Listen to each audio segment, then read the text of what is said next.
আসসালামু আলাইকুম। আজকে আমি এসেছি আপনাদের মাঝে ভূগোল ব্যবহারিক প্রথমপত্র নিয়ে। তো দেখেন, প্রথমেই রয়েছে মূল এক্সপেরিমেন্টগুলো। এখানে 10টি এক্সপেরিমেন্ট রয়েছে, আপনারা চাইলে এখান থেকে দেখে নিতে পারেন।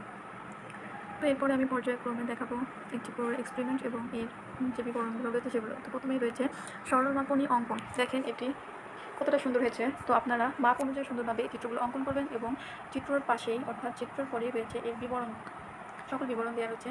প্রত্যেকটি চিত্রর পরেই রয়েছে তার বিবরণ। তো আপনারা চাইলে এখান থেকে দেখে নিয়ে আপনারা প্র্যাকটিক্যাল খাতাগুলো করতে পারেন।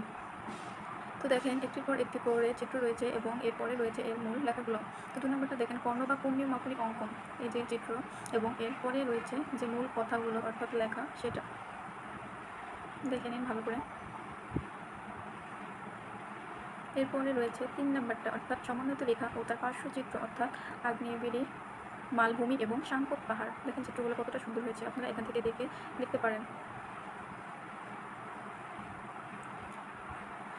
তো এরপরে রয়েছে 4 নম্বর এক্সপেরিমেন্ট সমোন্নতি রেখা ও তার পার্শ্বচিত্র অর্থাৎ উত্তল অবতল এবং সুষম ঢাল। দেখেন কতটা সুন্দর।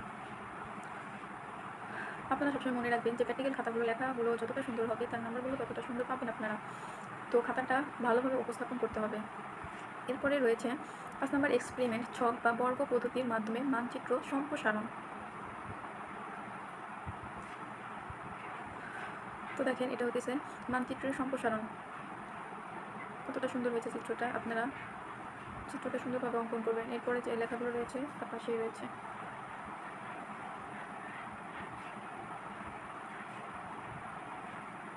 এরপরে রয়েছে 6 নম্বর এক্সপেরিমেন্ট ছক বা বর্গ পদ্ধতির মাধ্যমে মানচিত্র সংকোচন, অর্থাৎ ওটা ছিল সম্প্রসারণ এবং এটা হচ্ছে সংকোচন। দেখেন চিত্রগুলো ভালোভাবে এখান থেকে দেখে আপনারা অঙ্কন করতে পারেন।